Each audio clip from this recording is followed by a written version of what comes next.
Bienvenue dans Fragile mais debout, un podcast sincère à mi-chemin entre réflexion thérapeutique et récit intime. Moi, c'est Julie, je suis psychologue clinicienne depuis plus de 20 ans et spécialisée en thérapie comportementale et cognitive depuis 2016. L'épisode que tu t'apprêtes à écouter s'intitule « Parents imparfaits, enfants heureux ». Aujourd'hui, j'aimerais te parler de quelque chose qui concerne presque tous les parents, mais dont on parle encore trop peu. Cette sensation de ne pas être à la hauteur, de ne pas faire assez bien, ou parfois de faire de son mieux et d'avoir quand même l'impression de se tromper. Parce que devenir parent, ce n'est pas seulement aimer un enfant, c'est aussi se confronter à ses propres limites, à son histoire, à ses fragilités. Et dans une société où l'on nous montre des familles parfaites, des parents patients, disponibles, toujours bienveillants, il devient facile de croire que l'on échoue. Mais si le problème ne venait pas de toi, et si, depuis le début, on te demandait simplement l'impossible? Dans cet épisode, il ne sera pas question de parentalité parfaite. On va parler de parentalité réelle, celle où l'on doute, celle où l'on regrette parfois. On ira à la rencontre de ces émotions que l'on a du mal à reconnaître, à nommer et encore plus à partager. On parlera du mythe du parent parfait et du concept du parent suffisamment bon. Et je te proposerai, à la fin de cet épisode, un exercice d'écriture simple, mais profondément transformateur. Découvrons dès à présent, ensemble, pourquoi cette quête du parent parfait nous épuise, et surtout, pourquoi elle n'est peut-être pas nécessaire. Et si, finalement, être un parent imparfait permettait à nos enfants de grandir libres et heureux. Sur les vieilles cassettes VHS filmées par le caméscope de mon père, il y a ma mère. Elle apparaît lumineuse, solaire, radieuse. Elle rit, elle danse, elle sourit à la caméra comme si la vie était légère. Quand je regarde ces images aujourd'hui, les souvenirs reviennent par vagues. Je revois la façon dont elle se préparait quand nous recevions. Le soin presque cérémonieux qu'elle mettait dans chaque détail. La cuisine, la table, l'ordre parfait de la maison. Rien ne devait être laissé au hasard. Je me souviens de ses tenues élégantes, de son parfum dans les pièces, de la musique dans le salon, des rires. Sur ces images, tout semble simple, joyeux, évident. Mais en grandissant, j'ai compris que ces images racontaient une partie de l'histoire, pas toute l'histoire. Parce qu'il y avait aussi l'autre versant, celui qu'on ne filme pas. Les cris, le stress, les pleurs, les tensions qui revenaient comme une marée. Et ces moments où ma mère, si lumineuse, devenait soudain inaccessible, absente. Je me souviens de son besoin immense d'être rassurée, comme si parfois les rôles s'inversaient. Et de ces moments où, enfant, je ne trouvais plus cette présence solide dont j'avais besoin. Mais ce dont je me souviens peut-être le plus, c'est de ce qui n'a pas eu lieu. Après les tempêtes, il n'y avait pas toujours de mots, pas toujours de reconnaissance, pas toujours de réparation. Alors, j'ai grandi avec des ressentis mêlés. Un amour immense pour elle, de l'admiration, mais aussi de la colère, parfois de la haine. Et surtout, de la culpabilité de ressentir tout cela à la fois. Longtemps, j'ai souffert de cette ambivalence. Et puis, je suis devenue mère. Avec la naissance de mon fils, mon histoire est revenue, mais sous un autre angle. Avec cela, des questions très fortes. Quelle mère allais-je être ? Est-ce que j'allais reproduire ce que j'avais moi-même vécu ? Comment être présente sans m'oublier ? Comment faire autrement sans chercher à être parfaite ? Et surtout, comment accepter mes propres limites quand j'avais tant souffert de celles de mes parents ? Avec le temps, une autre question est apparue, plus silencieuse mais tenace. Qu'est-ce que mon fils retiendra de moi, de nous ? Est-ce qu'il se souviendra d'un lien suffisamment sécurisant ? D'un amour stable, même imparfait? Est-ce qu'il pourra lui aussi ressentir plusieurs émotions à mon égard sans avoir à les étouffer? Parce qu'au fond, aujourd'hui, je ne cherche plus à être une mère parfaite. J'essaie d'être une mère, tout simplement. Une mère qui peut se tromper, mais aussi reconnaître, réparer et rester en lien. Une mère qui n'efface pas ses émotions, mais qui peut les nommer, les traverser et parfois les partager. Et si un jour, mon fils se retourne sur son enfance, alors j'aimerais qu'il puisse se dire simplement « Ma mère n'était pas parfaite, mais elle était là pour moi. Elle a fait des erreurs. Elle a reconnu quand c'était difficile, quand elle ne savait pas. Et surtout, elle m'aimait. Peut-être que finalement, c'est cela qui compte le plus. Quelles que soient les tempêtes, je n'ai jamais cessé de l'aimer. Il y a des histoires de famille qui ressemblent à des contes de fées, et d'autres à des romans naturalistes. La mienne, tu l'as compris, appartient plutôt à la seconde catégorie. Et au fil des années, à travers les histoires de mes amis, mais aussi les récits de vie que je recueille en consultation, j'ai constaté quelque chose d'assez frappant. Nous sommes nombreux à venir de familles imparfaites. Et beaucoup d'entre nous en souffrent. Nous restons souvent en quête du parent idéal. Nous nous reprochons de ne pas avoir été l'enfant idéal. Et parfois, sans même en avoir pleinement conscience, nous attendons de notre propre enfant qu'il répare quelque chose de notre histoire. Qu'il devienne cet enfant idéal, presque réparateur, celui qui viendrait combler ce qui a manqué. Mais alors, une question se pose. D'où vient cette quête impossible qui nourrit au fond tant de souffrances ? Pour comprendre cela, il est essentiel de voir que la parentalité agit comme un véritable miroir psychique. Elle nous renvoie à notre propre histoire. Elle active notre mémoire émotionnelle et réveille en nous quelque chose de profond, bouleversant. Sans que nous en ayons pleinement conscience, la relation avec notre enfant ravive des souvenirs et réactive des émotions anciennes. Si tu souhaites approfondir cette question, je te renvoie aux épisodes de Fragile mais debout consacrés à l'attachement. Mais pour éclairer simplement mon propos, voici quelques exemples. Lorsqu'un enfant pleure, ce n'est pas seulement son émotion que nous ressentons. Parfois, c'est aussi celle de l'enfant que nous avons été. Un parent qui s'est senti seul dans son enfance pourra être particulièrement bouleversé par les pleurs de son enfant. Un parent qui a manqué de reconnaissance pourra être très sensible au regard que son enfant porte sur lui. Autrement dit, la parentalité vient toucher directement notre enfant intérieur. Mais une autre dimension entre en jeu, la manière dont nous imaginons la famille. Contrairement aux contes traditionnels, comme ceux des frères Grimm ou de Hans Christian Andersen, dans lesquels les figures parentales sont souvent absentes ou défaillantes, notre imaginaire contemporain valorise une image très idéalisée de la famille.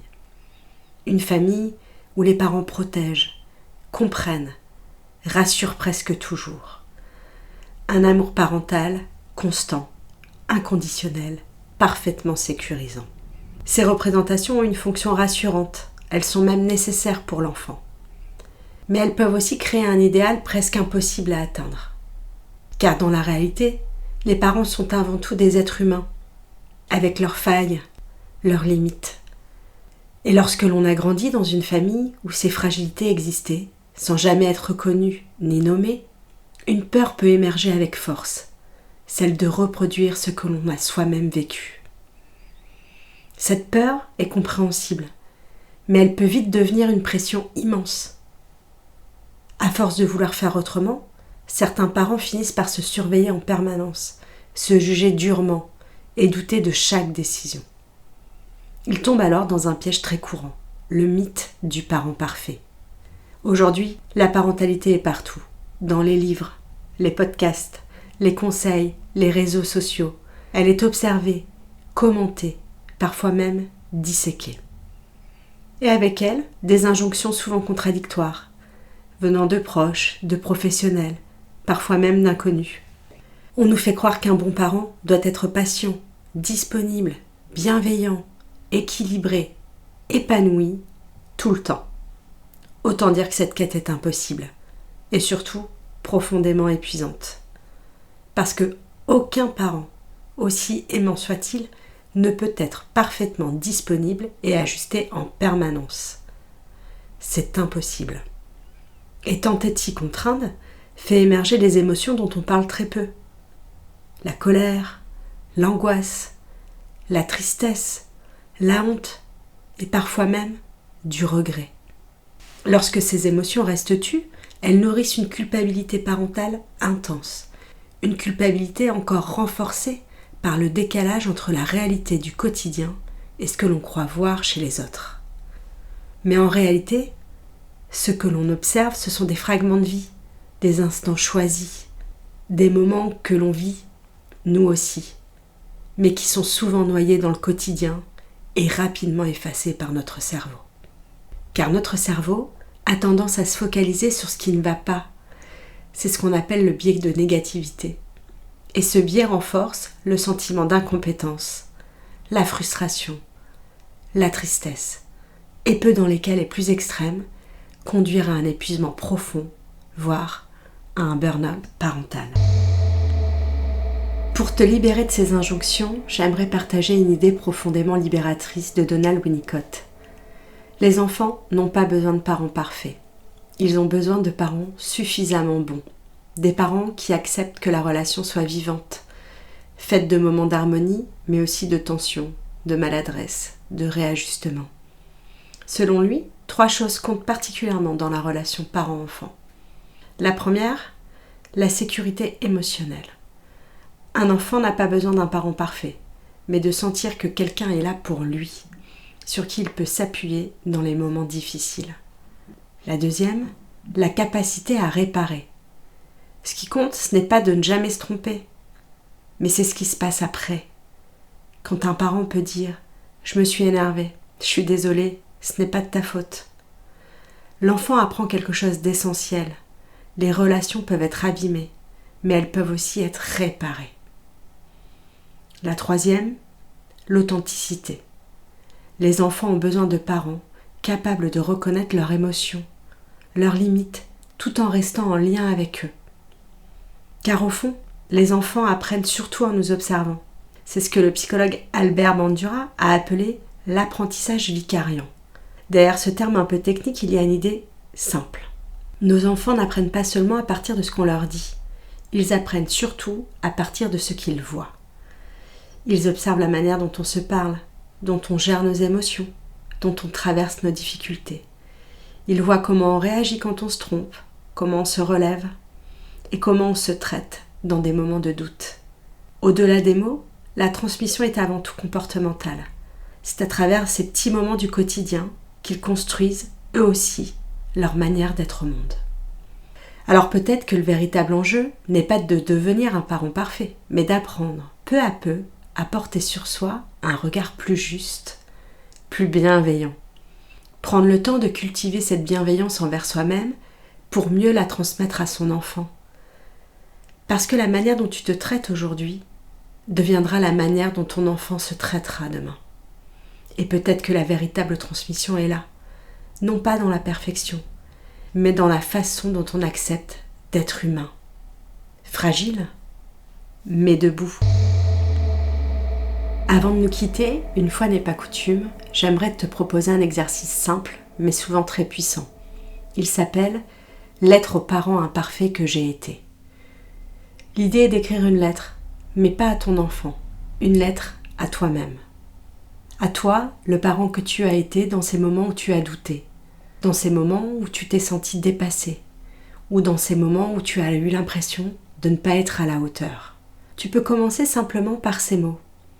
Cher parent imparfait que j'ai été. Puis, laisser venir ce que tu voudrais te dire. Peut-être reconnaître les moments difficiles, les nuits trop courtes, la fatigue, les peurs, les maladresses. Peut-être aussi reconnaître les choses que tu as faites, même si elles te semblent imparfaites. Les gestes d'amour, les moments de présence, les tentatives de compréhension, l'expression de regret, d'émotion. Et peut-être qu'au fil de cette lettre, quelque chose pourra apparaître. La reconnaissance que tu faisais à ce moment-là, du mieux que tu pouvais, avec les ressources que tu avais. Cet exercice n'a pas pour but d'effacer les erreurs, mais d'ouvrir un espace de compréhension et de douceur envers toi-même. Parce qu'être parent, ce n'est pas apprendre à ne jamais se tromper. C'est apprendre, jour après jour, à aimer, à réparer et à continuer d'avancer. N'oublie pas que de se parler avec bienveillance est déjà une forme de réparation intérieure. Cet épisode touche bientôt à sa fin.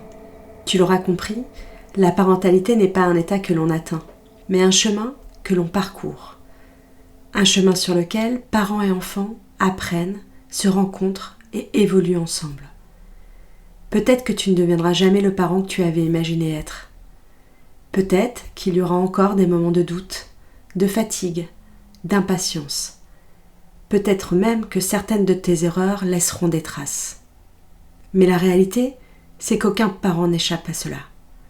Et c'est peut-être justement ce dont les enfants ont le plus besoin, de l'humain, de l'authentique, de l'imparfait, des parents présents, imparfaits, mais capables d'aimer, de reconnaître et de réparer. Alors si tu es parent et que tu doutes parfois, ou si tu envisages de le devenir mais que tu as peur de ne pas être à la hauteur, rappelle-toi simplement ceci. Malgré les doutes, les maladresses, les tempêtes, l'essentiel se joue dans le lien. Et souvent, ce ne sont pas les parents parfaits qui marquent une enfance, mais les parents imparfaits qui ont tâtonné, qui se sont trompés et qui ont su reconnaître leurs erreurs. Parce qu'en faisant cela, ils offrent à leur enfant quelque chose de précieux. La permission d'être humain, lui aussi. Parce que c'est aussi comme ça que l'on apprend à nos enfants à faire la paix avec eux-mêmes. Merci d'avoir écouté cet épisode de Fragile mais debout. Merci d'avoir pris ce temps pour toi. Si cet épisode t'a touché, tu peux t'abonner ou le partager à quelqu'un à qui il pourrait faire du bien. À très bientôt pour un nouvel épisode. Et d'ici là, prends soin de toi. Ciao.